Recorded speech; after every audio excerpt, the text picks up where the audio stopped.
예, 기경계 하겠습니다. 여러분 안 하셔도 됩니다.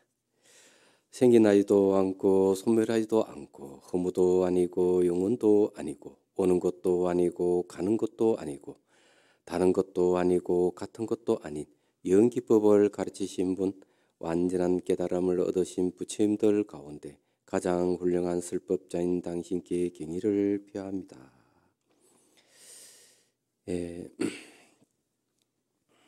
이 반야신경 강의하게 돼서 반갑습니다. 오랜만에 온 것 같네, 그죠? 반야신경은 이 시대에 꼭 필요한 가르침이다 이렇게 저는 생각을 해요. 반야신경은 그 8만대장경 속에 600부 반야부에 속해 있는데 그 중에서 260자밖에 안 되는 핵심되는 게 이제 이 반야신경이에요. 반야신경의 내용은 바로 이 공에 대한 이야기입니다. 공성. 제가 이 기경계하면서 읽었죠. 생겨나지도 않고 소멸하지도 않고 허무도 아니고 영원도 아니고 이처럼 공성이 관계되는 내용들입니다. 이 공하니까 이제 아주 머리가 아프고 어렵게 생각을 하시는 분들이 계시는데 이걸 알아야만이 이제 지혜가 생깁니다. 반야신경의 핵심은 공이지만은 사실은 공을 알고 있는 반야의 완성이 있어요. 그래서 이 반야의 완성, 지혜의 완성, 지혜에 대한 가르침이다 이렇게 보면 됩니다.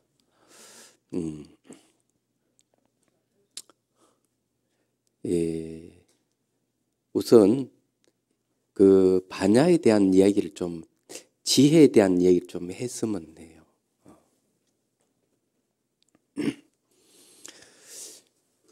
지금 저 시대는 부처님 가르침이 필요한 시대다. 불교를 얘기하면은 지혜와 자비의 종교다 이렇게 얘기를 합니다. 그래서 저는 자비라는 말이 너무 좋아가지고 절 이름을 자비선사라고 지었어요. 자비선을 하는 절. 그런데 요즘 또 이 나라가 돌아가는 꼴을 보면서 아니 지혜가 필요하구나 또 이런 생각을 했습니다. 그래서 내가 지혜선사라고 지을 걸 이런 어떤 생각도 합니다. 잘 알다시피 국정농단이라는 말이 이제 나오게 됐고 뭐 하야해 데니 대통령을 뭐 그렇게 얘기를 하는데 우리는 이제 저 생각은 그런 것보다는 지혜가 왜 필요한가에 대한 생각을 하게 됐어요. 이런 사건을 보면서 여러분 지혜, 반야지혜의 내용이 무엇인지를 아십니까? 바로 공성, 공이죠. 그죠? 근데 이 반야지혜의 내용은 공인데 공의 다른 이름이 무엇인지는 잘 모르시죠. 그래서 공의 다른 이름은 연기법입니다. 부처님 깨달은 내용이 연기법이 바로 반야의 내용이에요. 그 연기의 다른 이름이 공성입니다. 그 연기라 하는 말은 연하여 일어난다. 관계성, 상호 의존성이라 그러죠. 다른 말로 하면은 부분이 모여서 전체를 이루고 전체 속에서 부분이 존립한다. 부분이 곧 전체고 전체가 부분이다. 이것도 연기법입니다. 이것도 공성의 다른 이름이기도 하고. 그런데 시간의 흐름으로 보면은 무상이라는 말 쓰죠. 항상함이 없다. 이것도 공성의 다른 이름이에요. 그래서 모든 존재는 상호 의존해 있다. 생명이라고 하는 것은 독립된 개체가 없다. 그렇죠. 그걸 무아라 그러죠. 무아도 공성이 다른 이름이에요. 이렇게 이제 얘기를 하면 다 들으신 분들은 다 알고 있는 내용들이지만은 현실에서 이것이 어떻게 적용이 되는가 하는 것에 대해서는 여러분들이 잘 모르실 수도 있겠다는 생각을 했어요. 이 박 대통령에게 나오는 소리가 불통이란 말을 쓰죠. 늘 신문지상에 오르내리고 통하지 않는다고. 안 통할 수밖에 없는 게 비선 실세가 있기 때문에 서로 불통이 된 거죠. 알고 보면. 그럼 여기에서는 지혜가 필요하다. 지혜. 모든 존재가 상호 오존해 있고 분리되어 있지 않다면 그는 상호 오존해 있다가는 다른 말로 하면 소통이란 뜻입니다. 서로 통한다는 얘기죠. 관계성이잖아요. 분리되어 있지 않잖아요. 그래서 서로 통하는 거죠. 그런데 불통이 되면은 통하지 않는다는 거죠. 그거는 지혜가 없다는 소리입니다. 한마디를 딱 지적하면 그렇게 얘기를 할 수 있죠. 저는 많은 이야기는 하고 싶지는 않아요. 자, 최순실을 게이트라고 하는데, 그러면 최순실을 빗대서 외국에서는 무당이라는 말을 쓰더라고요. 그리고 어제 TV를 보다가 알았습니다. 그런데 이 최순실 씨는 대통령의 권력을 이용해서 마치 문어발이라 그러면 문어발식으로 뭐를 많이 했더라고요. 보니까. 그러면 이분에게 뭐가 또 필요했던가 하면 지혜가 없다. 이분도. 왜 지혜가 없느냐? 자, 지혜 내용이 뭡니까? 무상 변한다는 것이죠. 반야신경 뒤에 가면은 이무소독고라는 말씀입니다. 얻을 바가 없는 까닭에 이런 얻을 바가 없는 게 뭔가 하면 바로 반야의 내용입니다. 공성이 다른 이름이고 무상의 다른 이름입니다. 모든 존재가 찰나찰나 변합니다.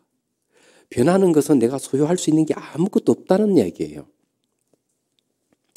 정말 40년 지기로 또 그렇게 박근혜 대통령을 도와줬다면 이분이 무상의 지혜를 알았더라면 아마 절대로 대기업에게 손을 대가지고 착취를 한다든지 자기 이익을 위해서 회사를 차린다든지 이런 일은 안 했을 거예요.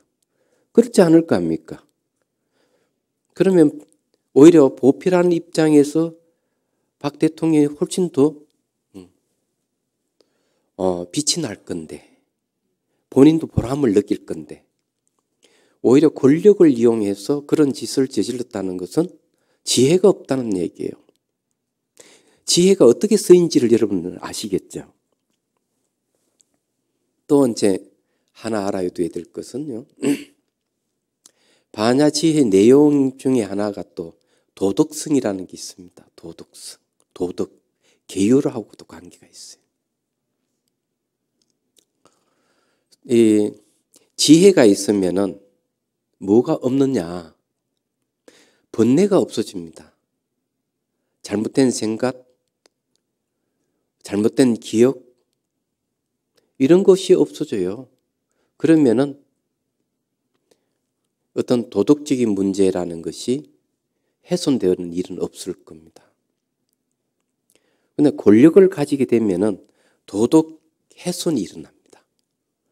얘기하자면. 그래서 도덕이 무너질 때는 가장 취약한 것이 권력이라고 얘기를 하는 거죠.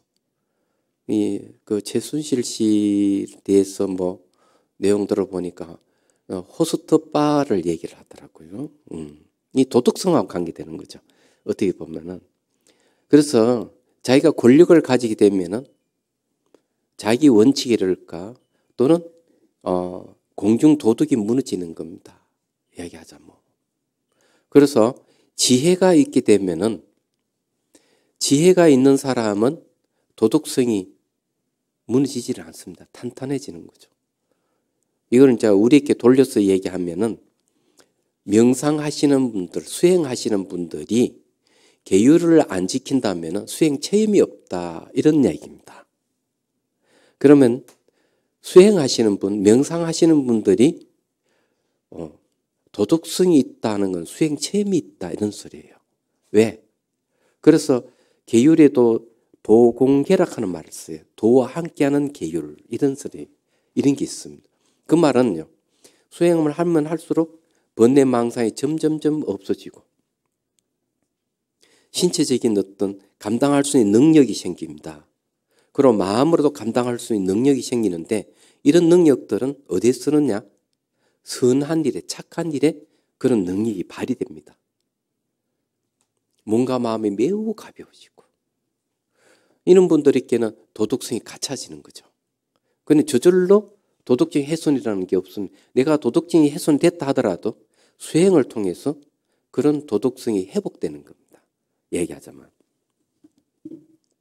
그래서 이제 이 지혜락하는 것이 얼마나 중요한지를 알 수가 있는 거예요. 얘기하자면 반야지혜. 우리 불자만이라도 지혜가 필요하다. 그 지혜에 대해서 핵심적인 가르침이 반야신경이다. 펼치면 600부 반야경이 되겠죠. 이 시대에는 이게 이제 필요한 시대다, 이렇게 말씀드릴 수가 있습니다. 그럼 반야지혜라고 하는 것이 거기만 그치는 거 아니죠. 지금 이제 우리 산업혁명에 대해서 또 얘기를 할 수가 있는데, 1차 혁명, 2차 혁명, 3차 혁명, 지금 이제 제4차 산업혁명에 들어갔습니다. 제4차 산업혁명은 인공지능이에요. 들어보셨죠? 인공지능에 대해서. 이세돌 구단과 알파고의 대결. 이건 아주 세상을 떠들썩하게 했죠. 이 알파고라는 게 뭔가 인공지능입니다. 그런데 놀랍게도 이세돌 구단이 졌습니다. 그건 천재인데 인공지능에게 졌어요. 그러면 인공지능이 지금 어느 정도로 지금 발전되어 있는가? 인공지능이 자기 학습을 해요. 자기가 스스로 학습을 하는 겁니다. 그리고 작곡을 하고 소설을 씁니다. 창의력을 발휘해요. 지각 능력도 갖추고 있습니다. 생각을 해보십시오. 상상을 초월하는 거죠. 그 중에서 이제 여러분들이 이제 신문이나 TV에서 많이 접했던 것 중에서 자율주행차, 운전자가 없는데도 차가 저절로 주행하는 것. 그런데 이것이 이 운전자 핸들을 잡을 필요가 없어요. 인공지능에 의해서 계속 반복해서 학습을 합니다. 학습해서 스스로 움직이는 거죠. 기업에서 인공지능에 대해서 연구하기 시작했습니다. 전 세계 기업에서. 마이크로소프트사라든지 구글이라든지 이거는 유명하잖아요. 근데도 지금 상당한 지금까지 연구가 되어 있습니다. 지금 시행하고 있고. 근데 왜 할까요? 돈이 되니까. 그런데 스티브 호킹 박사는 인공지능은 매우 위험하다. 인류를 멸망시킬 수도 있다. 이런 얘기를 했습니다. 인공지능은 인간보다 훨씬 뛰어난 능력을 갖출 수가 있습니다.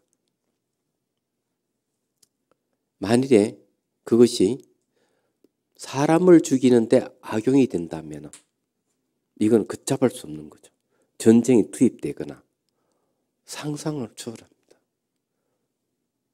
왜? 로봇은 잠을 안 자요. 잠이 없어요. 학습 능력이 굉장히 빠르기 때문에 인간의 두뇌가 100개, 1000개 이상의 머리를 가지고 있다 생각하면 상상이 초월할 겁니다. 물론 인간에게는 편리한 생활을 제공해주고 안락한 생활을 제공해 줄 수는 있을는지 모르지만 한편 위험한 것이죠. 그런데 제가 왜 이야기를 하는 줄 아십니까? 이때 필요한 게 뭘까? 바로 반야지혜입니다. 그 인공지능에다가 반야지혜를 심어 놓으면 어떻게 될까? 지혜가 작용을 해서 사람을 죽인다든지 하지는 않을 겁니다. 인공지능이 왜 위험하냐면 전략을 짤 줄 안다는 거죠. 전략, 스스로 생각할 줄 아는 능력을 갖췄다는 거죠. 지금. 그런데 그것을 사람을 상상하는 데까지 간다면은 걷잡을 수 없죠. 그런데 그것을 막을 수 있는 게 뭡니까? 지혜가 필요하고 자비가 필요한 거죠. 그런 프로그램을 입력시켜 놓으면은 이 문제도 아마 해결될 것이다. 제가 말씀드리고 싶은 것은 반야 지혜라고 하는 것은 국가 운영이 더 필요할 뿐만 아니라 기업을 운영하는 것도 필요하겠죠. 우리 생활의 전반에 필요하지만 한편에 미래 위험을 방지하는 데도 필요하다. 반야 지혜라고 하는 것은 인공지능에서도 필요한 것이다. 우리는 사회에서 콘텐츠를 많이 얘기를 하는데 이 콘텐츠라고 하는 상자 속의 물건 이렇게 이해하면 쉬울 겁니다. 문화 콘텐츠는 굉장히 많습니다. 그런데 지혜라든지 자비라든지 도덕성이라든지 이런 걸 관계되는 콘텐츠는 아직 보지를 못했어요. 8만 대경 안에는 엄청난 정신적인 문화 콘텐츠를 가질 수 있는 게 무궁무진한데도 불구하고 아직 개발이 안 돼 있습니다.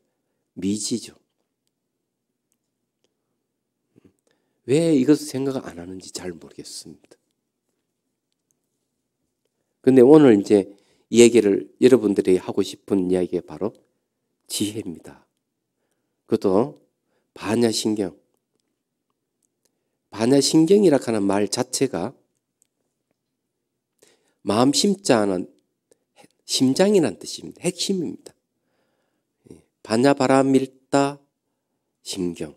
마반야바라밀다 심경이잖아요. 마라고 하는 뭐 크다, 불가사의하다 뭐 이런 뜻이 있습니다. 반야는 지혜고 바라밀다라고 하는 것은 과정 또는 완성의 뜻을 가지고 있습니다만은 정확한 뜻은 괴로움에서 벗어난다. 이런 뜻입니다. 물론 반야바라밀다 이러면은 반야로서 지혜로서 삶과 죽음의 모든 괴로움에서 벗어나 대자유를 얻는다. 이런 뜻이 들어가 있습니다. 바라밀다라고 하는 것은 현재 내 삶의 괴로움에서 벗어난다. 자유로워진다. 속바에서 벗어났다. 이런 뜻이 있는 거예요. 다 하는 건 바라밀다. 다라가 뭐뭐한 상태. 제목을 얘기하자면 그런 뜻입니다. 심이라고 하는 건 핵심. 경은 가르침이죠. 불가사의한 반야 지혜의 완성에 대한 핵심되는 가르침. 뭐 이런 뜻이 됩니다. 이제 9차례에 걸쳐서 여러분들하고 이제 반야 신경에 대해서 구구절절히 한번 공부해 보도록 합시다. 재밌습니다. 어렵게 생각하지 마십시오. 요즘은 온갖 뭐 우리 이 옛날과 달라서 다 모든 분들 청명해요. 아주 전부 다 뛰어난 머리를 갖고 있습니다. 그러니까 지혜에 대한 공부는 뭐 금방 습득하리라고 봅니다. 어렵지 않게. 이 지혜가 얼만큼 중요한지를 여러분들에게 이제 말씀드린 거고, 이제 지혜에 대해서 슬슬 한번 반야신경에 대해서 외적인 것도 얘기를 하면서 공부를 하죠. 자꾸 어려운 얘기하니까 머리가 아프죠. 현장 스님이 당나라 현장하시 삼장법사라는 현장 스님이 법을 구하기 위해서 인도로 떠납니다. 황제가 이제 가지 말라고 하는데도 불구하고 야반 도주를 하면서 부처님 법을 구하기 위해서 인도로 떠나죠. 그런데 중국의 익주락하는 곳에 공해사락하는 절에 이제 머물게 됩니다. 그런데 한 노스님이 나오더니만 소문에 듣자니 스님이 인도에 가서 법을 구하려고 진리를 구하려고 떠난다고 하니 나에게 과거, 현재, 미래에 부처님의 심려 법문이 있는데 그걸 가지고 가면 도움이 될 것입니다. 그러면서 주는 게 이제 반야신경이에요. 그래서 이 현장 스님이 이제 이 번본 반야신경을 이제 그 노스님께 얻어가지고 달달달달 외웠습니다. 그리고는 이제 중앙아시아 쪽으로 타칼말칵 사막입니다. 혀가 잘 안 들어가는데 그 사막을 지나고 산을 넘고 강을 건널 때 많은 얼음이 있었습니다. 그럴 때마다 반야신경을 외우면은 신인이 나타나서 도움을 주고 도둑죄를 만나도 피할 수 있게 됐다 하는 겁니다. 그래서 천신만고 끝에 인도에 이제 마가다국인가 도착해서 나란다라는 큰 절에 들어갔습니다. 그 나란다 대학이라 해서 전 세계에 많은 스님들이 와서 유학하던 불교 대학입니다. 그것도 도착하니까 중국 익주에서 공회사에서 만났던 노스님이 오시는 거예요. 빙그레 웃으면서 한 말이 그래 참 고생해서 왔다고. 그런데 이 현장 스님은 얼마나 놀랬고 반갑겠어요. 그래서 이 노스님 하는 말이 너가 이 나란다사까지 올 수 있었던 것은 바로 번본 심려 법문 반야신경 때문에 너가 올 수 있었던 것이다. 그러고는 내가 다름이 아니고 바로 관세음 보살이다고 이 얘기를 합니다. 그리고 싹 사라져. 여러분 이 반야신경은 바로 관세음 보살이 법문이에요. 그 번본 반야신경이 어디 있는가 하면은 영국 대영 박물관에 있답니다. 기회 있으면 한번 가셔서 보시기를 바랍니다. 현장 스님의 번본 반야신경입니다. 이 반야신경이라는 게 부처님 법의 핵심, 심장이에요. 그렇게 생각하면은 그렇게 여러분 어렵지는 않을 것이다 이렇게 생각을 합니다. 그래서 이제 반야신경에 이제 제가 제목도 설명했고 외적인 얘기도 했는데 이 반야신경은 어떤 정도의 경전이냐 이걸 이제 우리가 또 한번 논해봐야 됩니다. 이 부처님 가르침에도 요의경이 있고 불요의경이라는 게 있어요. 불요의라 하는 것은 완벽한 뜻을 갖추지 못한 경이라는 뜻이고요. 요의 경전이라 하는 것은 완벽한 뜻을 갖춘 경전이다. 그러면은 완벽한 뜻을 갖춘 이 가르침에는 어떤 가르침이 있느냐? 진여라든지 공성에 대한 거, 불성을 얘기를 한다면 완벽한 뜻을 갖춘 경전입니다. 공성, 진여, 불성. 말은 다르지만 다 똑같은 겁니다. 그런데 경전 내용에 봐도 공성에 대한 가르침도 없고 불성이라는 진에 대한 가르침이 없다면 완벽한 뜻을 갖춘 가르침이 아니다 하는 거죠. 그러면은 어떻게 그것을 가려낼 수가 있느냐? 완벽한 뜻을 갖추지 않는 경전은 대개 주석이 붙고 거기에 대해서 설명이 좀 많아요. 그저 완벽한 뜻을 갖춘 경전은 주석이 필요 없어요. 그냥 그대로 뜻이 다 드러나는 겁니다. 근데 그게 뭐냐면은 반야신경이에요. 반야신경은 요의경이라는 거죠. 요 분명하다는 거죠. 네. 이락하는 뜻이 짰습니다. 뜻이락하는 것은 말이죠. 궁극적인 것을 얘기합니다. 그래 완벽한 뜻을 갖춘 경전이다. 반야신경이. 그러면 이 반야신경이 대충 위치를 알 수가 있는 것이죠. 그래서 이 반야락하는 지혜가 우리 삶을 바꿔줍니다. 제4차 사람 혁명에 바로 인공지능이 있다면 인공지능은 굉장히 무섭고요. 파괴적인 혁신이라 할 수 있습니다. 무섭습니다. 그게 굉장히 빠르게 좀 변해가고 있고. 그래서 이 파괴적인 혁신이다. 이런 말을 하는데 이 반야 지혜도 역시 파괴적인 성격을 갖고 있어요. 무엇을 파괴하느냐, 무엇을 없애느냐 얘기죠. 번뇌망상을 파괴하는 거죠. 무지를 파괴하는 겁니다. 어리석음을 파괴한다는 거죠. 그래서 옛날부터 반야 지혜를 칼에 비유한 겁니다. 칼에 비유하는 거죠. 그래서 그것도 치몰이라는 칼입니다.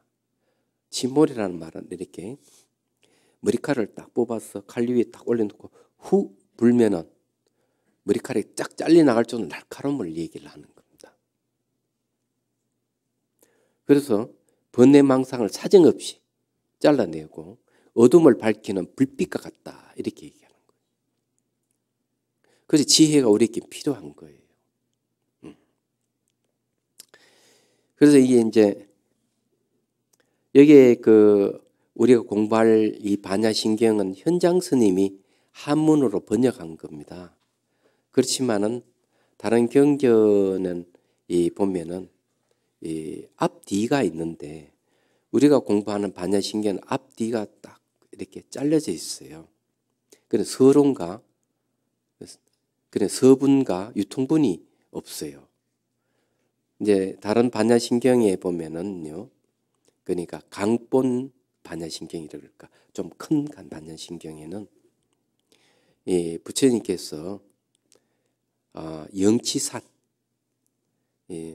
마가다국에 있는 영치산에서 많은 대중들이 이제 모인 가운데서 심오한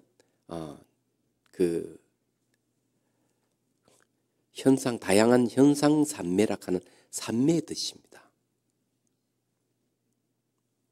그때 이 관자재 보살이 오온이 공함을 깨달아요. 그래서 이제 사리불존자가 이 관자재 보살에게 물습니다. 관자재 보살이 누구냐? 관세음보살입니다. 이 보리심을 일으킨 선남 선녀들이 어떻게 수행해야 됩니까? 어떻게 명상해야 됩니까? 그걸 가르쳐 주십시오. 이러니까 이제 사리불존자의 질문에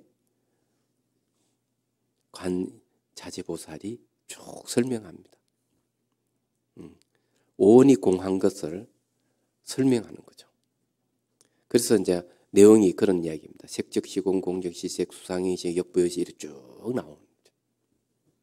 그 내용입니다. 그래서 오늘 이제 이걸 오늘부터 이제 공부하는 거예요. 이 어떻게 보면 머리에 지가 날 수도 있는데 잘 극복을 하셔야 될 것 같아요. 그죠? 자, 그러면은 핵심 되는 것부터 우선 얘기를 좀 하죠. 반야 지혜락하는 개념부터 잡는 게 좋을 것 같습니다. 그러면 지혜라고 하는 것은 뭘 얘기할까? 가장 간단하게 얘기하면은 사리 분별을 잘 하는 걸 지혜라 그럽니다.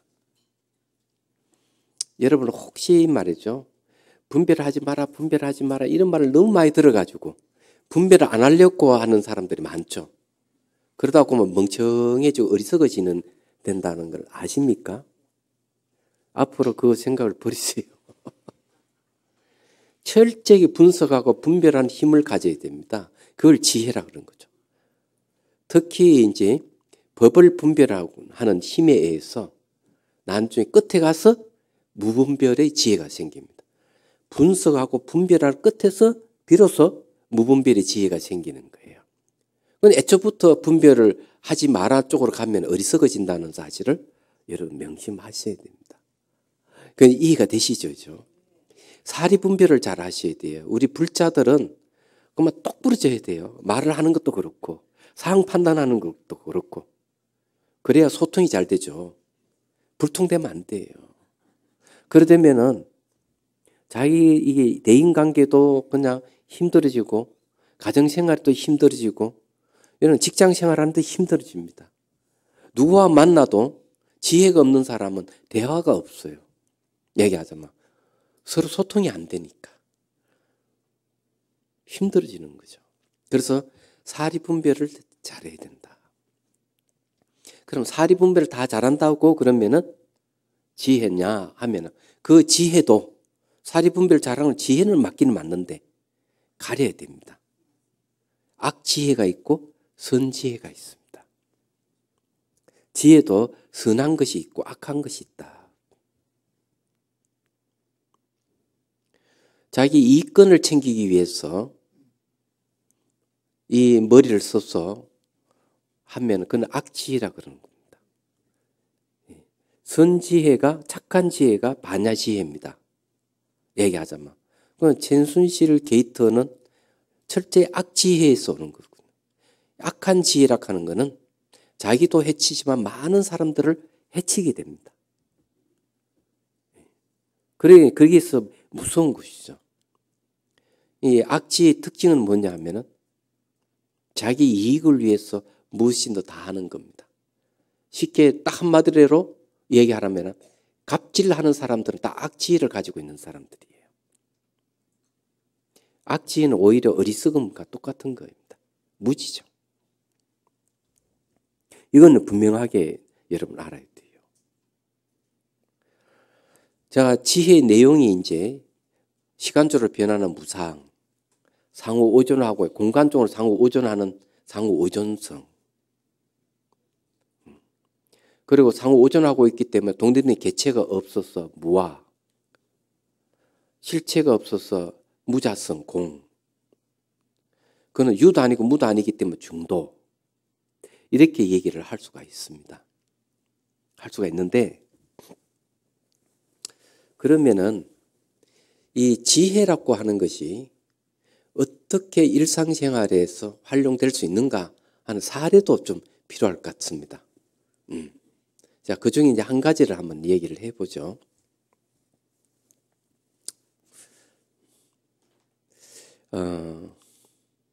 제가 성우 큰 스님한테 들은 이야기입니다. 어떤 부인이 찾아와서 이렇게 얘기를 하는 거죠. 스님, 연애할 때는 참 좋았는데 주위의 만류에도 불구하고 결혼을 했습니다. 아이도 둘이나 태어났고 요즘 와서 남편 얼굴만 보면 화가 납니다. 어찌했으면 좋겠습니까? 그래서 이제 큰 스님아 이렇게 얘기했답니다. 남편 얼굴 보고 화가 나면은 나무 간센보살 이렇게 하래. 근데 이 부인이 그것을 딱 듣자마자 아니 그렇게 한다고 화가 없어집니까? 어처구니 없는 표정으로 돌아갔습니다. 참 희한한 처방이죠. 근데 이제 진짜 남편만 보면 화가 나고 이러는데 어느 날 너무 화가 너무 극대화되니까 자신도 모르게 이렇게 남편 얼굴에 화가 탁 올라오는 순간 아이고 간센보살 화가 싹 내려가 버린 거예요. 이 화가 왜 내려갔을까? 이 처방 안에는 지혜가 있습니다. 그 원리를 아셔야 돼요. 말하자면은 화가 날 수 있는 조건에서는 화가 나지만은 조건을 바꾸면 화가 내려간다는 겁니다. 어떤 조건? 화나는 조건에서 나무 관세음보살이라는 조건이 들어갔습니다. 나무 관세음보살님이 그런 화를 없애주고 그런 건 아니에요. 신앙적으로 접근하면 안 됩니다. 이거는요. 이치로서 뭐가 지혜냐는 거죠. 지금 자기가 이 상황이 어렵고 힘들 때는 다른 이 조건을 바꾸면은 조건을 제시하면은 상황이 바꿔진다는 거예요. 화날 수 있는 상황에서 나무 간센보살이라는 조건을 첨부함으로 해서 화가 누그러진 것이죠. 이거는 이제 뭘 얘기하는가 하면은 하나의 방법이에요. 화를 없애는 방법. 이제 이런 거는 꼭 이 나무 간신보살 안 해도 됩니다. 남편 얼굴에 화가 딱 치는데, 아이고 어머니 이렇게 해도 돼요. 그래도 마음이 그만 화가 내려갈 수가 있다. 그거는 뭔가 하면은 모든 존재는 상호 의존하고 있다.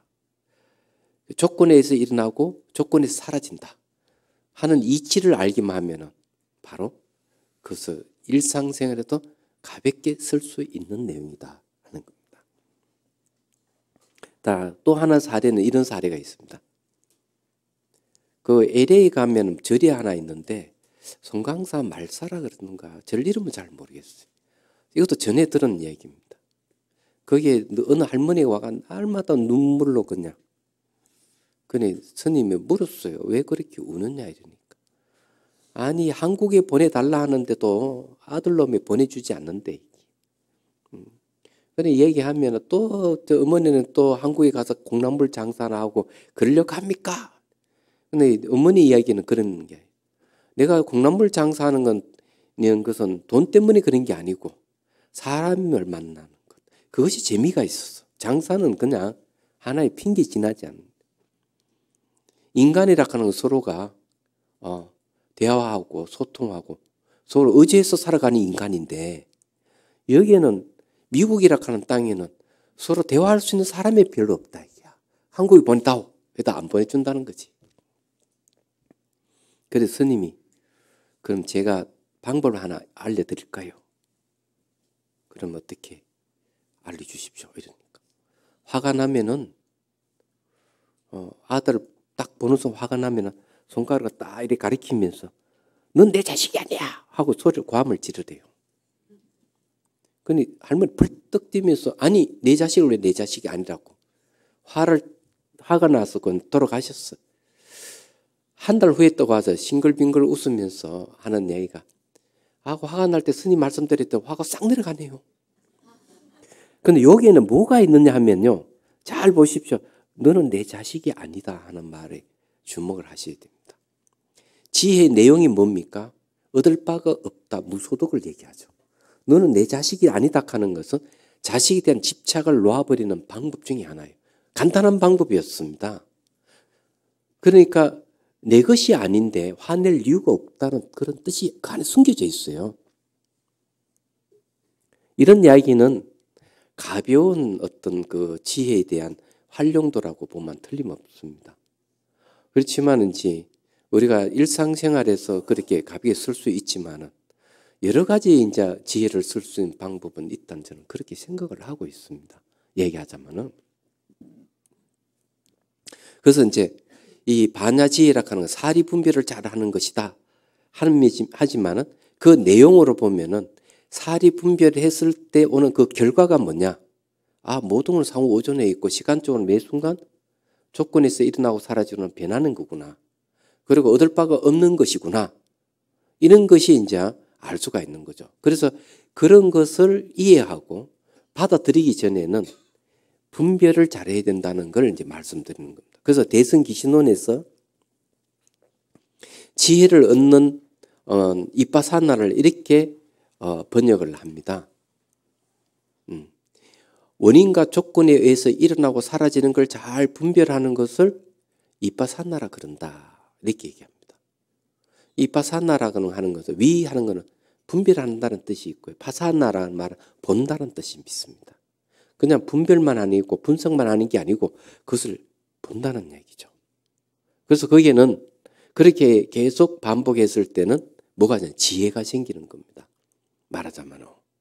그래서 이 지혜라고 하는 것은 이제 여러분들이 분별을 할 수 있는 힘을 가져야 된다. 이렇게 이제 말씀드리는 겁니다. 분별하고 분별의 끝에 갔을 때는 더 이상 분별할 것이 없는 무분별의 지혜로 들어가는 겁니다. 그때는 그건 깨달음이라고 할 수 있는 거죠. 말하자면. 그래서 이제 이 얘기를 하는 겁니다.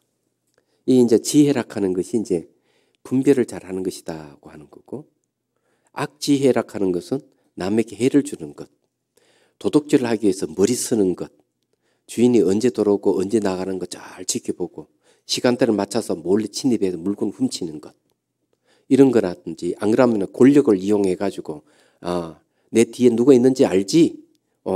돈을 얼마 투자해 하는 식으로 강압적으로 말은 부드럽게 하면서 당신에게 그걸 투자하지 않으면은 불이익을 당할 것이야 하고 협박성. 이런 거는 악지에 속합니다. 그래서 자기 배를 불리고 이러는 건 올바른 태도가 아니에요. 잘 알다시피 선지혜라고 하는 거는 착한 지혜라고 하는 것은 어떤 것도 소유할 수 없다 하는 걸 잘 압니다. 변하기 때문에. 그럼 어떻게 해야 되겠죠? 이렇게 하는 거죠. 내가 많이 가진 것이 많고 사업을 해서 부를 많이 축적했다면 그대로 사회에 환원할 수 있는 사람이라야 됩니다. 많은 사람들이 도움을 받아서 내가 부를 축적했으니까 내가 다시 이것을 어렵고 힘든 사람을 도와야 되겠다. 그래서 다시 그것을 사회에 환원하는 겁니다. 이런 것이 바로 지혜가 있는 사람들이에요. 말하자면은 이것이 그렇게 하는 게 이제 선지혜죠. 가볍게 집에서 서로가 화를 내고 이러더라도 얼른 알아차리고 반성을 하고 화를 내지 않고 상대의 마음을 다친 것에서 용서를 구하고 또 그렇지 않기를 바라는 마음이 있다면 이 사람 지혜가 있는 거예요. 그런데 자존심을 내세워가지고 잘못인 줄 알면서도 끝까지 굽히지 않는다면은 상처를 입죠. 점점 깊어지는 겁니다.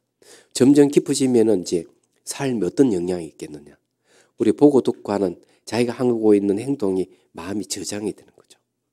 저장이 되어서 자기 삶의 발목을 잡는 거예요. 이게 이제 문제가 되는 겁니다.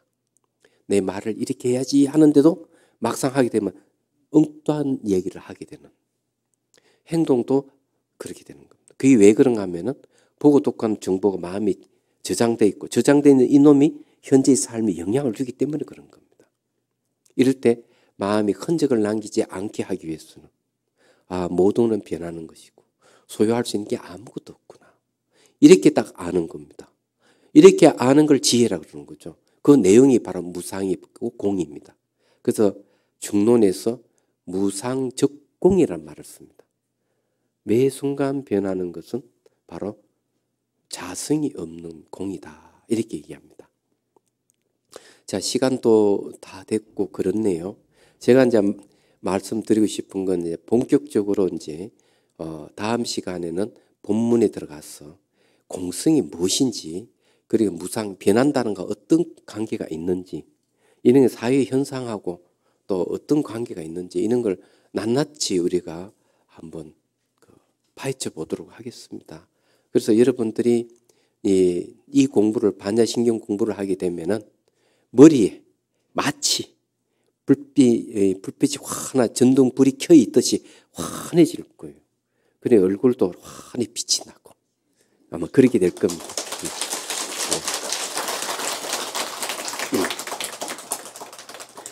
네. 자, 여러분들이 이제 마음에 지혜가 생기고 이 지혜에서 가정이 행복해지기를 정말 바랍니다. 자, 마치도록 하겠습니다.